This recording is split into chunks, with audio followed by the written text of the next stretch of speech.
Vallabha Jaya Girivaradhani Jaya Girivaradhari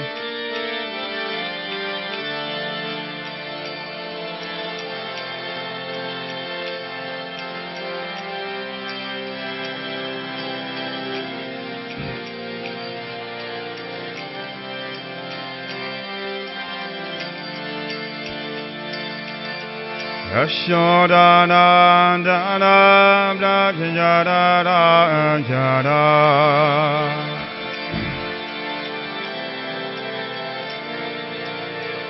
Yashodanandana Brajayarajara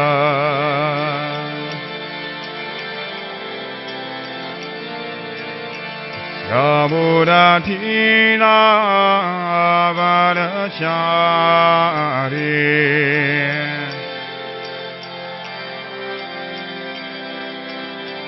Yamunatina Varashari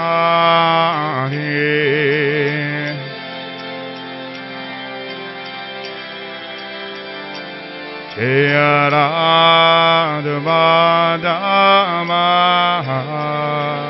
Jaya Kunja Vihari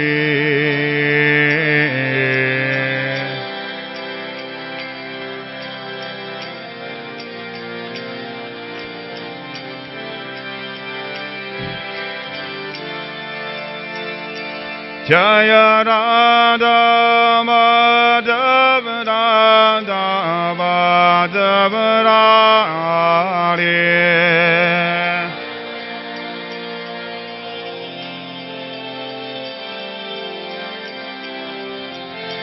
Jaya Radha Radha Radha Radha Radha Radha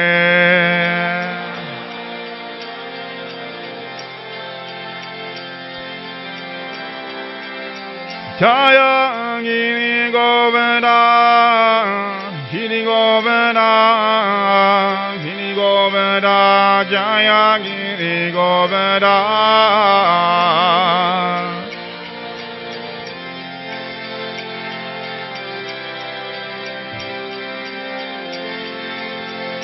Jaya Gaurani Gaurani Gaurani Jaya Gaurani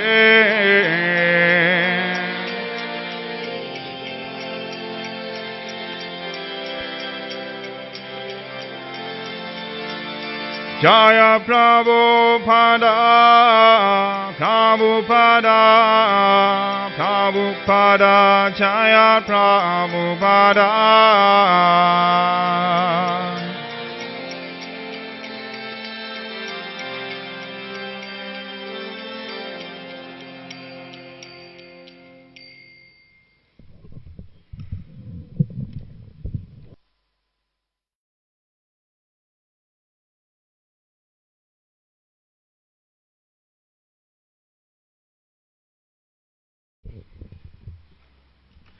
Jayam Vishnupad Paramahamsa Parivijarya Astutara Sata Shri Srimad A.C. Bhaktivedanta Swami Maharaj Srila Prabhupada Ki Jai Ananta Koti Vaishnava Vrinda Ki Jai Namacharya Srila Haridas Thakur Ki Jai Prem Se Kaho Shri Krishna Chaitanya Prabhu Nityananda Shri Advaita Gadadhar Shri Vasadi Gaura Bhakta Vrinda Ki Jai Shri Shri Radha Krishna Gopal Gopinath Shamakunda Radhakunda Giri Govardhan Ki Jai Shri Vrindavan Dham Ki Jai Shri Navadvip Mayapur Dham Ki Jai Jagannath Puri Dham Ki Jai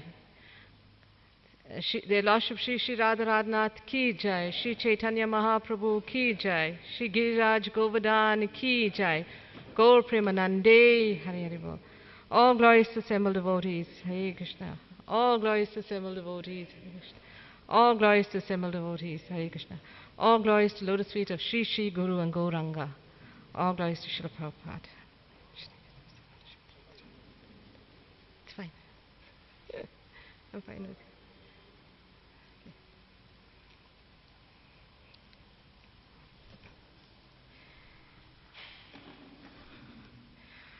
Om Namo Bhagavate Vasudevaya. Bhagavate Vasudevaya. Om Namo Bhagavate Vasudevaya. Om Namo Bhagavate Vasudevaya. So I've been requested today to speak further on the Nectar of Instruction on text 2 with a particular emphasis. I think the topic was called Beating the Rat Race, and to focus particularly on the concept that is mentioned here of over-endeavoring. I believe that last week, I think it was, that you all had commenced this particular verse, and so I'm just going to try and expand a bit on it as well. I'm first going to start reading the Sanskrit, and then I'll read the translation.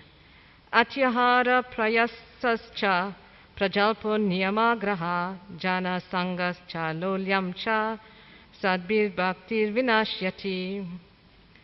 The translation: one's devotional service is spoiled when he becomes too entangled in the following 6 activities: eating more than necessary or collecting more funds than required. That's the first one. 2, over-endeavoring for mundane things that are very difficult to obtain. 3, talking unnecessarily about mundane subject matters. 4, practicing the scriptural rules and regulations only for the sake of following them and not for the sake of spiritual advancement, or rejecting the rules and regulations of the scriptures and working independently or whimsically. 5, associating with worldly-minded persons who are not interested in Krishna consciousness. And 6, being greedy for mundane achievements. So before I read the purport, which I thought we'll go through the purport and I'll try and elaborate and punctuate them along the way, I'd first like to say the Mangalacharya prayers. Om Agyana Timirandasya Gyananjana Salakaya Chakshur Unmilitam Yena Tasme Shri Gurave Namaha. Shri Chaitanya Manobistam Stapitam Yena Bhutale Swayam Rupa Kadamayam Dadati Swapadantikam. Vandeham Shri Guru Shri Yuta Padakamalam Shri Gurun Vaishnavamscha Shri Rupam Sagrajatam Sahagana Raghunatam Vitam Tam Sajivam Sadvetam Savadutam Parijana Sahitam Krishna Chaitanya Devam Shri Radha Krishna Padan Sahagana Lalita Shri Vishakhan Vitamscha. Hey Krishna Karuna Sindhu Dina Bandhu Jagatpate Gopisha Gopika Kanta Radha Kanta Namostute.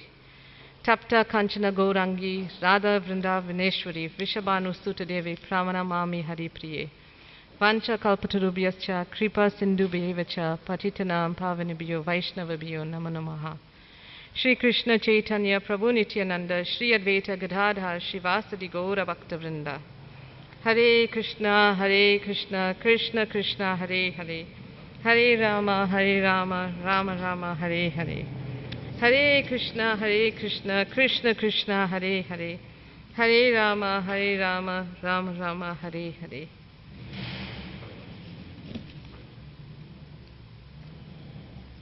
So reading from Srila Prabhupada's purport, he starts off with, and I think it's pertinent right at the outset of this particular purport, he states, human life is meant for plain living and high thinking.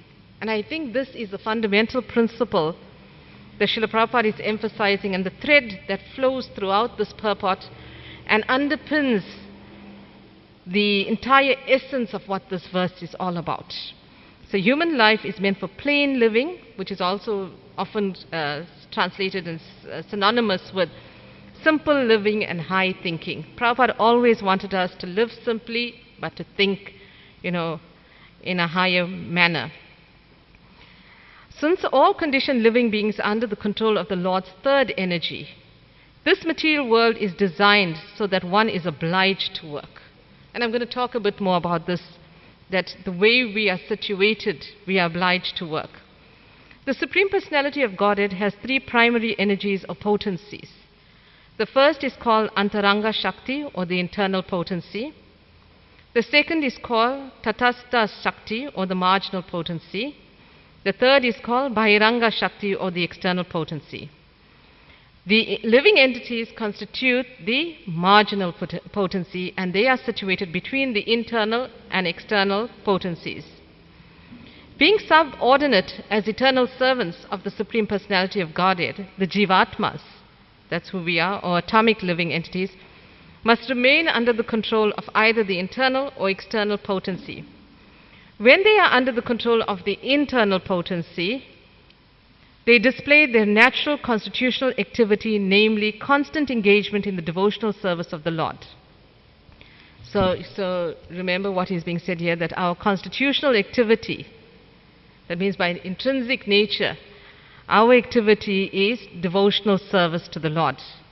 This is stated in Bhagavad Gita, chapter 9, text 13. I'll just read the English translation, because this purport is rather long. O son of Pritha, those who are not deluded, the great souls, are under the protection of the divine nature. They are fully engaged in devotional service because they know me as the Supreme Personality of Godhead, original and inexhaustible. So just expanding on that first part of Srila Prabhupada's purport, there's mention of the fact that the living entity has to work.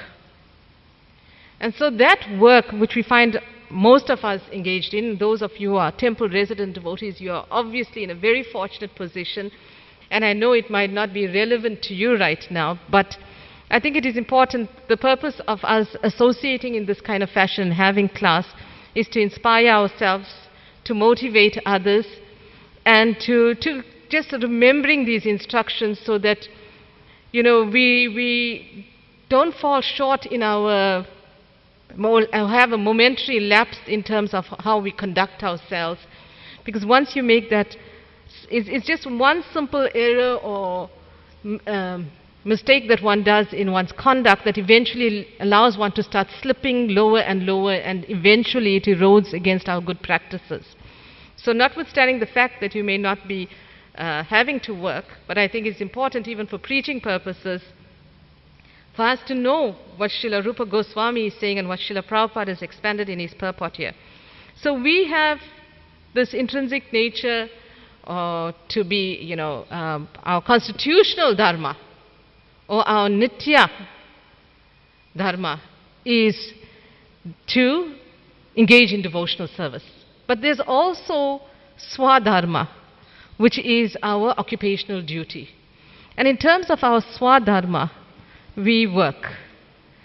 But that work itself is meant just to allow us to subsist, to take care of our responsibilities. Those of us who are living outside of the temple naturally have homes. And those homes, there's either a rental to be paid or a mortgage bond to be paid. And even if you don't have either of those to be paid, you still need to take care of your livelihood, your subsistence, in the form of groceries, electricity. We all know that those are bills that you cannot escape. Your electricity, your water bill, the bills are there. And then if you're a grihastha, you also have to take care of your children and, your family, your motor vehicle, etc. So, when we speak about our swadharma, it is literally taking care of our bodily needs, or those needs that arise from our body, like our extension of our body, our family, our other responsibilities. And as a result of that, we can't escape that, because your bodily needs are going to exist for as long as the soul is situated in this body. And it's not our intention to go and give up our lives. That would be foolish of us to give up this life, this human form of life which has taken many births to finally attain. And then we have this opportunity to engage in devotional service. So we have the swadharma, where we have to continue to work, but it is a conditional duty. Conditional duty because it is temporary, just like this body is temporary. And it's temporary also and conditional because it changes from time to time. When it changes, it's because our work could change. You could decide, or maybe you get a promotion or you get a transfer somewhere else, so your needs change as well. And because, your circumstances change according to time, according to the place, according to your circumstances, your responsibilities, they will accordingly change. For instance, like whilst you may now have little children, their needs may be greater right now, but even their needs change from time to time, and there will be a time where perhaps your children will be grown up and they've left home, etc. So once again, the need to work to support others may not be as great as it was initially. So these are very dynamic principles that would relate to how one conducts oneself for the purpose of swadharma and engaging in that work. And remember that, if you go back to the translation here, it's about the 6 things that we should not, that entangle us, the things that we should avoid. Eating more than necessary or collecting more funds than required. So working is for collecting funds. But it is collecting funds in so much as is required. We shouldn't, and that is why the first part, atyahara, is related to prayasas. Because if one collects too much, also to collect more than what is necessary involves an over-endeavor. And when we over-endeavor, that's when that rat race comes about. Because we are striving so hard to accumulate more, and that endeavor will fester in us as well. So we do have to acquire things, like I mentioned earlier, for the purposes of our subsistence and for our daily needs, etc. And these things, how do you determine what things to acquire? Because those are the things, because we meant to not collect more than is required. So we collect that which is useful. And what is useful is that which is useful both to our spiritual and our material lives. So there may be some things that you acquire because of your material needs, like you need a shelter, you need accommodation, you need a motor vehicle. That motor vehicle gets you to work, that motor vehicle gets you to the temple. So some things could be useful for both purposes, for your spiritual and your material needs, while some things may be necessary for your material needs only. So in determining these needs, the question that I ask you to consider is, what I acquire, is it a need or a greed? I know often people say, is it a need or a want? But I'm phrasing it as, is it a need or a greed? Because if it's a greed, then we will talk about shortly what greed is all about. And we don't need things that just that are as a result of greed. Neither do we need things that are for the purposes of showing off. That's another category, because we show off. Because our neighbor has this, our friend has this, and it's to be part of that. It's a style. We want to fit in with the with what's hip and happening, and how to fit into that society to be recognized. And I remember, like for instance, I remember a client of mine who was a manager of a dealership at that time, many years ago. He made a statement which I still remember, where he said that people or clients rather judge you or judge your success by the type of motor vehicle you drive. Because surely if you're a successful person in your career, it means you could have afforded that expensive motor vehicle. So when your clients see you, they think, oh, she must be really good at what she does because she could afford this vehicle. So it's that mindset. And there you go again, and see how salespersons can try to influence your thinking and try and twist that logic, so to try and induce you to buying a product, because it will reflect on your ability. So it's like when you're in school and you learned about emotive language in advertising. So we must be very careful not to be duped by that. I mean, there are certain things, for instance, that could be valuable to both our spiritual and our material life, like I mentioned earlier. And those kind of things, like, I mean, if we look at cell phones, for instance, probably each and every one has a cell phone. Initially, the purpose of a cell phone was to make and receive calls. And it's now mobile. It's with you wherever you can be reached. In emergency, one would use it just for necessary calls, because we had landline telephones back then. However, that phone has evolved, so to speak, technologically, because it's now become a smartphone. You do more than just making and receiving calls now. You can use it for instant messaging, you can use it to manage your social media, to take photographs. Many people don't buy cameras anymore. In any event, those analog cameras became digital cameras. So supposedly we've technologically improved. Even for also the watch, if you think of your watches, we initially wore a watch because we needed to see the time. But now we have smart watches, and I'm an example of that. But what is the need for that smart watch? Like even when you're making that purchase for that smart watch, is it just for seeing the time? There are certain advantages, of course, and I think I can speak for myself at least. The purpose of, and I'm not trying to advertise for or market smart watches, but you need to identify what your needs are. I live a very sedentary life, unhealthy, sit for hours in front of the computer at my desk. So I need that reminder constantly. You need to walk. You've been sitting for too long. So it serves that purpose. So these kind of inventions have existed. If they can help you to improve your health, which would then be used in devotional service, then great. But if it's just for the purpose of showing off and to be part of that style culture, then you are really, over-endeavoring to accumulate things which are not conducive to your spiritual life. We should also, over-collection of money or things, we need to consider how does this impact on our bhakti. Money is a thing that we have to earn. It is difficult to earn. We all agree. Money, we say often the saying is money doesn't fall from the sky. We have to work for it. To work for it, we have to first get that job, that occupation. How do we get that job? We have to compete with other potential candidates for that job.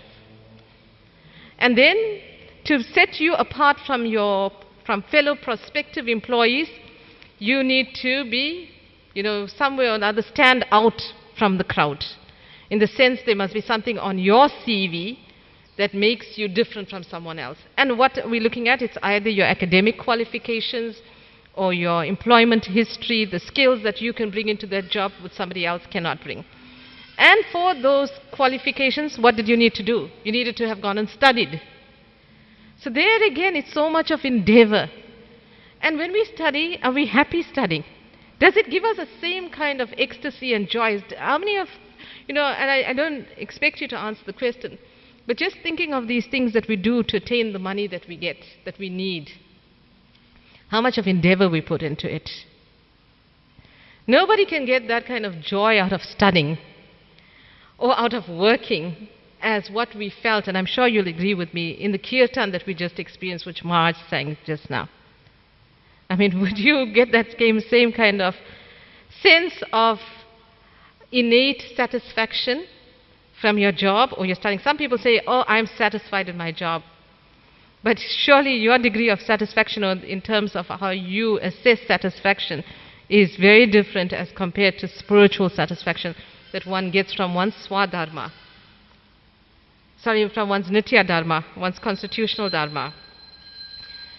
So in the process of getting money, I just want to refer to this verse from Srimad Bhagavatam, which deals with wealth. Srimad Bhagavatam, 11th canto, chapter 23, text 17. The translation is, in the earning, attainment, increase, protection, expense, loss and enjoyment of wealth, all men experience great labor, fear, anxiety and delusion.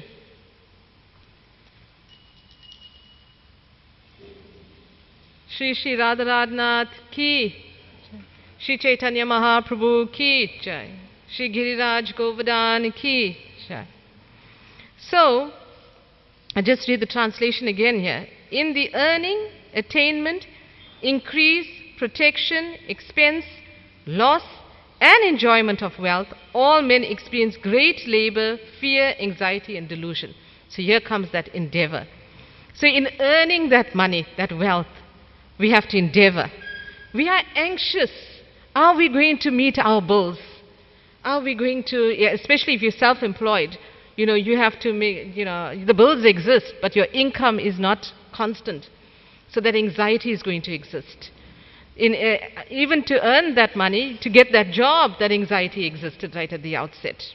Then remember when COVID happened, when the pandemic started, people lost their jobs, businesses closed down. That anxiety was there because everything is riding on money.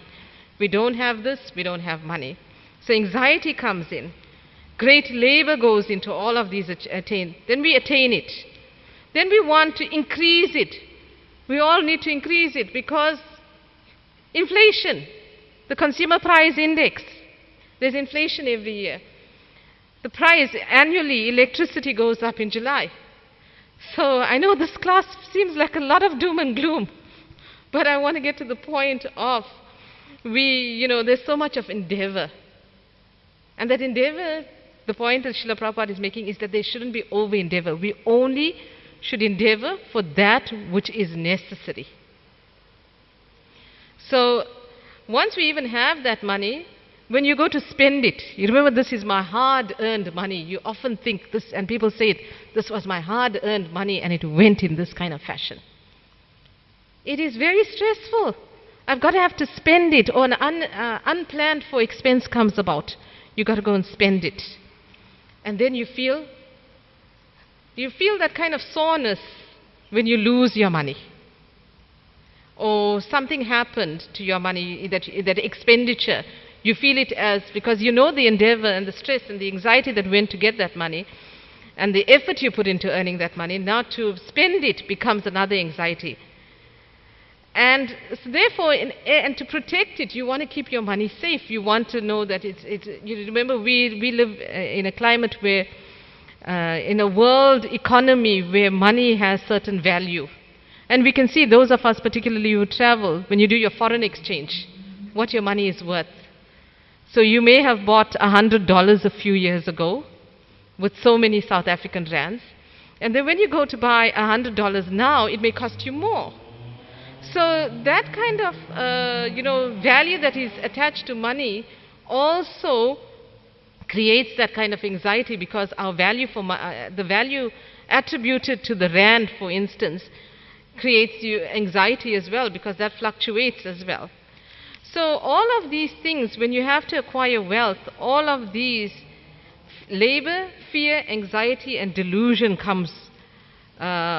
You have to experience those things. Right. But devotees on the other side, on the other hand, should be satisfied with what they have. I just want to go on and read a bit further. So I'm going to skip certain parts of the purport and deal with certain aspects on it. The main problem confronting the conditional souls is the repetition of birth, old age, disease, and death. In the material world, one has to work for the maintenance of the body and soul. But how can one perform such work in a way that is favorable for the execution of Krishna consciousness? Everyone requires possessions such as food, grains, clothing, money, and other things necessary for the maintenance of the body. But one should not collect more than the necessary for his actual basic needs. If this natural principle is followed, there will be no difficulty in maintaining the body. So back to what Srila Prabhupada has said, simple living and high thinking. Only accumulate that which is necessary so that you don't have to over-endeavor to acquire it. According to nature's arrangement, living entities lower on the evolutionary scale do not eat or collect more than necessary. I mean, if you just go into the garden or just outside here and you look at the birds, they all live, they all survive, they find their food. They don't have to over-endeavor for it, and they will only eat that which is necessary. There's no overeating, there's no greed in that. Consequently, in the animal kingdom, there is generally no economic problem or scarcity of necessities. And this example Srila Prabhupada gives is often cited. If a bag of rice is placed in a public place, birds will come to eat a few grains and go away. A human being, however, will take away the whole bag. He will eat all his stomach can hold and then try to keep the rest in storage. According to scriptures, this collecting of more than necessary atyahara is prohibited. Now the entire world is suffering because of it. And we see there's hoarding that takes place. And we also see how a small minority of society owns so much more wealth than they can even spend, or their next generation can go to spend. That is over accumulating. And I can speak from my perspective, as an attorney. Often I find when I'm drafting wills for people, that they are leaving, they are bequeathing certain things and providing for their family, for their children, etc., after they are gone. But some people go to the point of saying, I want to give this to my son, but I know that he is not going to use his money wisely. Can I put a condition to this? Can I say, I don't want him to do this, and I don't... And this is the mentality right now. Because you've over-endeavored in your life to acquire all of these things. You know the effort that you put into it. So now you want to still have some sort of control over it after you've even passed away. It's like that controlling mentality is there. They don't understand the temporary nature of everything in this material world. And because of that lack of understanding of the temporary nature, people over-endeavor and over-accumulate. And what happens? You can't control things from beyond the grave. You have to come to that realization. There's only so much you can do. And thereafter, you either give it to that person, but I guess it hurts because you know what effort went into it and how you're afraid how it's going to spend. So that fear and anxiety even stays on there. And then,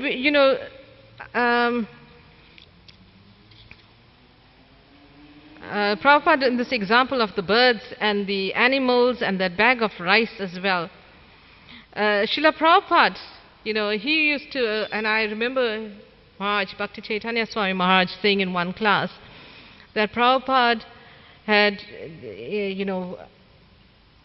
encouraged the managers in the temples to not accumulate things. As you get money, you need to spend it. You don't keep the money. You get the money, you spend it. You spend it in Krishna's service for preaching purposes. When you get money, you need to print more books. That's what Prabhupada used to say. So on rare occasions, he would invest them. And in terms of investments, it would be for short-term periods, 3 months, etc.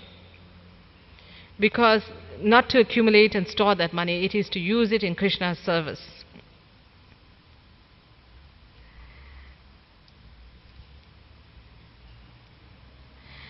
Collecting and eating more than necessary also causes prayasya, or unnecessary endeavor. By God's arrangement, anyone in any part of the world can live very peacefully if he has some land and a milk cow. There is no need for man to move from one place to another to earn a livelihood, for one can produce food grains locally and get milk from cows. That can solve all the economic problems. Think of the agrarian society, where people would just have their vegetable gardens and a cow, and then the cow produces milk, and you can use milk for so many different forms, to make sweets, to make paneer, to just to boil it, and so many nutritious. The milk is the ultimate nourishment. It's your brain food. So milk comes from the cow, and you have your land, and you can plant your vegetables, and you keep very basic necessities, and you can survive. But it is as society has evolved, our needs have become more. Consumerism has risen within ourselves, right? And even to go and Prabhupada says there is no need for man to move from one place to another to earn a livelihood. I mean, he speaks of moving from one place to another to earn a livelihood. Just think of having to go to work, for instance. And some people, and I'll give you an example, a person who perhaps works a 7 a.m. to a 7 p.m. shift. And I'm not frowning about them. I mean, we all need to work. And sometimes some of us will find ourselves in situations where that's the job that we have, where you have a shift from 7 a.m. to 7 p.m. So what time do you need to get up? Probably at about 4:30 or so, which is the time you should be here for Mangala Aarti or engaging in the Brahma Muhurta hours, in the prime time, the mode of goodness to chant your rounds, etc. But there you are getting ready And it's your swadharma, you have to go to work. So you waking up, you're getting ready to go to work. You then get into your vehicle or into public transport. You got to travel in traffic to get to work. Sometimes and often there are all these traffic jams, bumper to bumper traffic, you're stuck in traffic, it is very frustrating. You get to work, you spend your whole day at work, you leave at 7 p.m. if you're working a 12-hour shift, even if you're working, an 8-hour day, but the same principles exist, the procedure exists. For those who work longer shifts like that, you come home, 7 p.m. you leave. By the time you come home, maybe if you're traveling an hour to work, etc., it might be 8 p.m. Only in time for you to do what? Have your dinner, take a shower, and go to bed. So we need to adjust our lives. We need to adjust our lives in a way that we don't, our work shouldn't have to, our spiritual life shouldn't have to be adjusted to accommodate our work. Ideally, our work should be accommodated to accommodate our spiritual life. So I know it's not practically possible for everyone to have that kind of opportunity. And that's why I remember Maharaj as well saying that it would be really nice if devotees, and the phrase, it says, don't work hard, work smart. It would be very nice if devotees could, think, conceptualize how to engage in activities and businesses perhaps, or create employment for other devotees, where they don't have to over-endeavor in life for that which is just the basic necessities.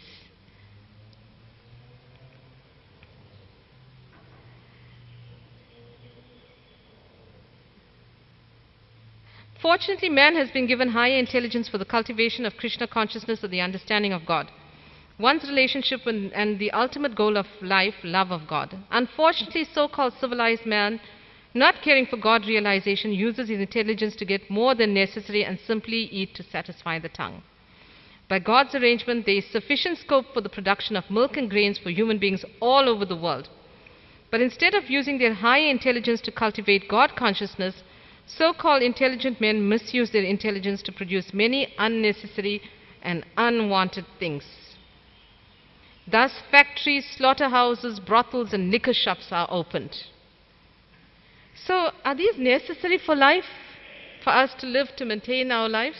No.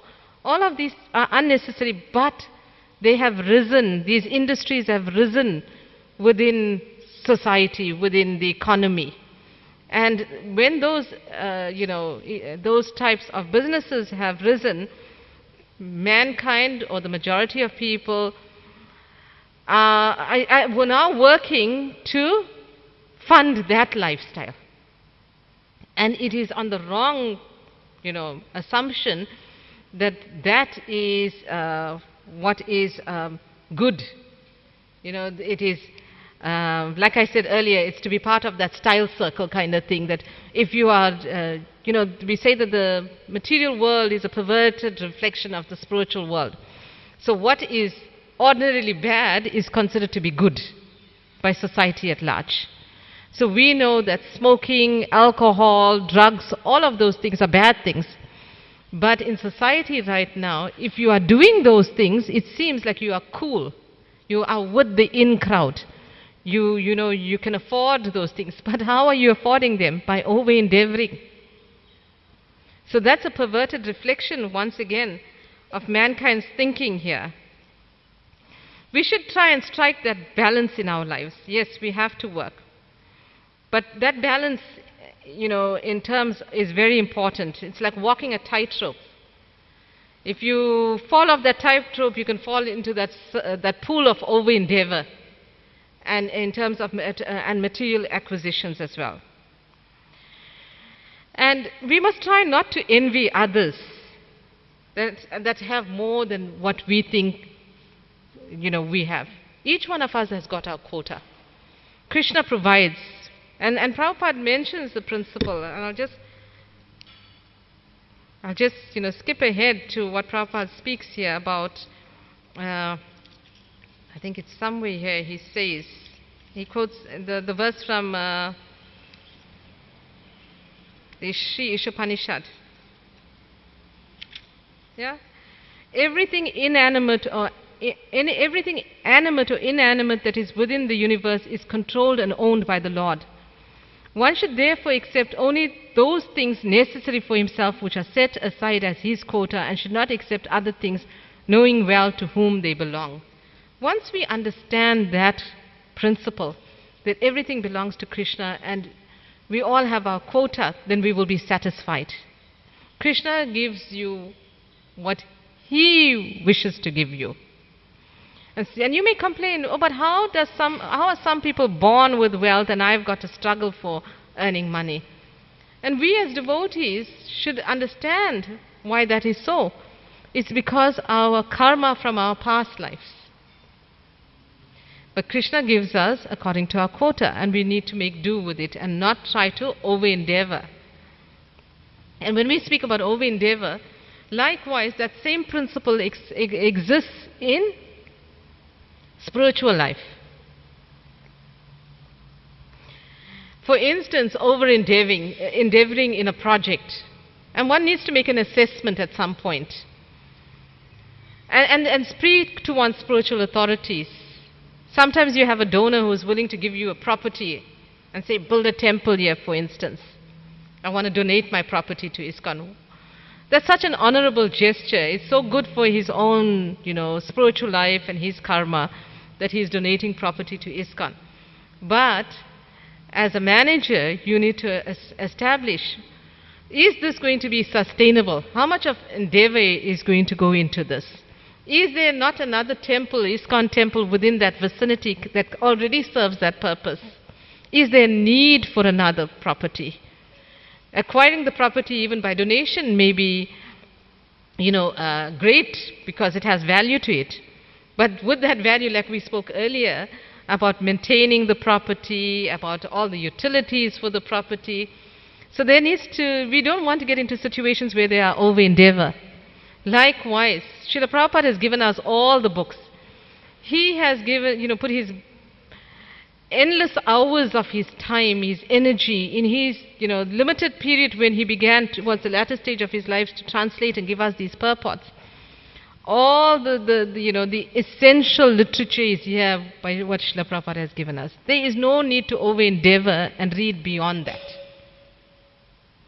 Because, some people say, oh, I'm a bookworm, I love to read, etc. Then read Srila Prabhupada's books, read them again. There's no need to have to over-endeavor. And I think moreover, it will be a subtle kind of flaw if you are over-endeavoring to acquire spiritual knowledge merely to show off. You get the professional speakers because they're so well-spoken and so well-read in literature that you become like a professional speaker where they don't actually practice it, because if they were practicing it, there wouldn't have been the need to over-endeavor to acquire that knowledge itself. So we need to be guarded in all of those things, even in our spiritual life, and the concept of over-endeavoring. So earlier I spoke about the fact that, I cited this verse from Srimad Bhagavatam where I said, in the earning, attainment, increase, protection, expense, loss and enjoyment of wealth, all men experience great labor, fear, anxiety and delusion. Right? And I said the following verses, the verses subsequent to that go on, and I just like to point to that. Theft, violence, speaking lies, duplicity, lust, anger, perplexity, pride, quarreling, enmity, faithlessness, envy, and the dangers caused by women, gambling and intoxication are the 15 undesirable qualities that contaminate men, and of course women as well, because of greed for wealth.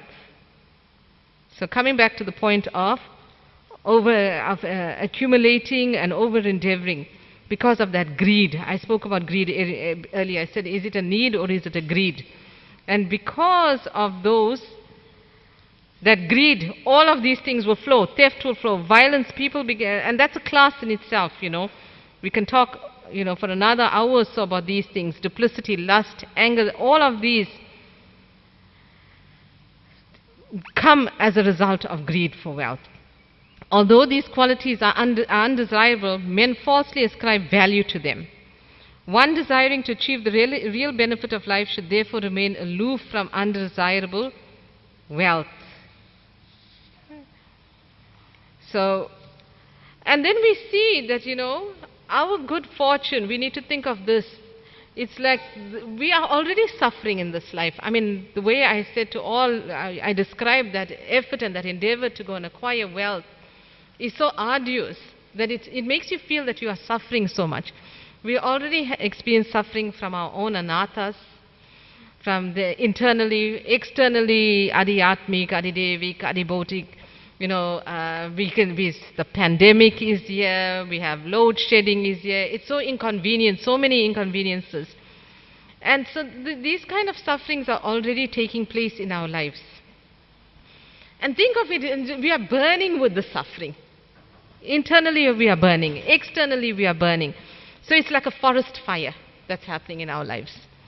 And think of when there's a forest fire, we hope and we wish, wouldn't the rain come? Because the firemen, the fire extinguishers, those fire brigades cannot put out that fire. There's so much of fire, and it's to control that fire is so difficult, let alone to put it out, to extinguish that fire.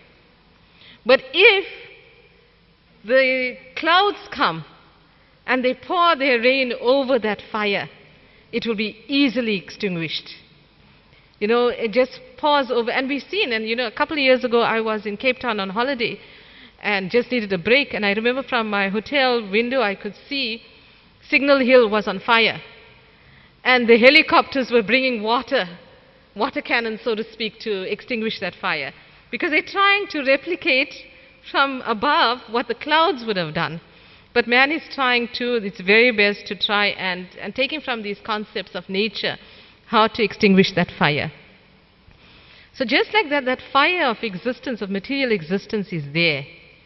And we would hope that cloud, and with clouds and with the rain, when we want the rain to fall at this particular place, can we command and summons the cloud, come here and rain here? We can't. There's places where there's droughts, there's places, and the analogy that I'm using is about this forest fire. You can't summons the cloud to this place. It all happens by Krishna's arrangements. So, if we just look at the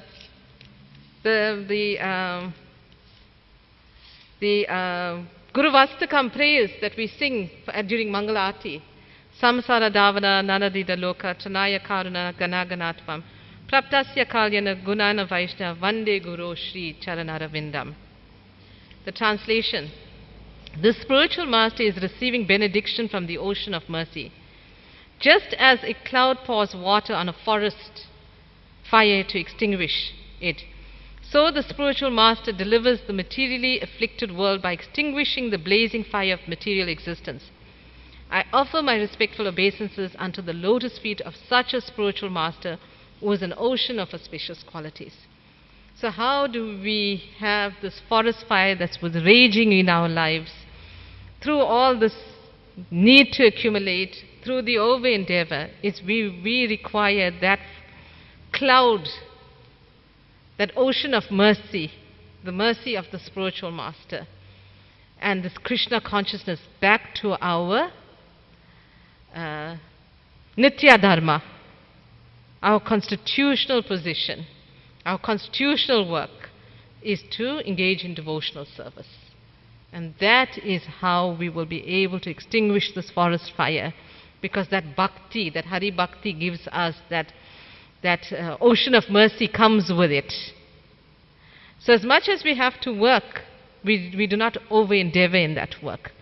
We need to give due endeavor to our spiritual life, because from that spiritual life, that mercy will flow. And that quota that Krishna has provided for us, you will see that the need is minimized, and that with the flow of the mercy, your needs will be taken care of. Krishna will reciprocate. We do not approach him, for material possessions, to acquire wealth, etc.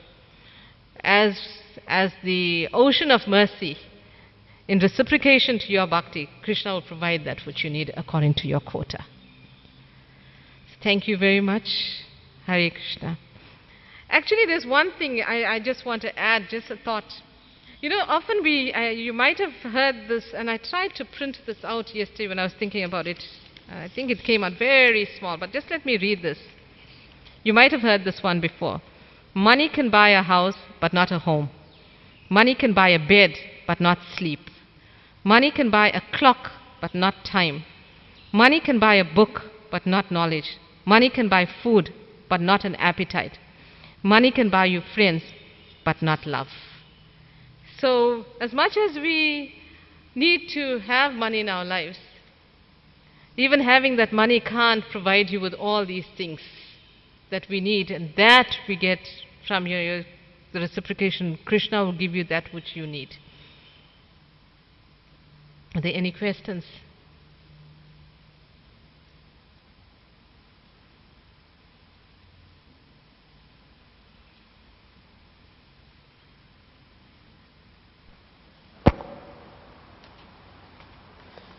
Thank you, Champa, for your nice class. And I was very attracted to the point that you made work should be adjusted to accommodate your spiritual life. Having known you for so many years and being an attorney, you also studied teaching, right? Yeah, got a teaching degree also. And somehow the work was not your focus.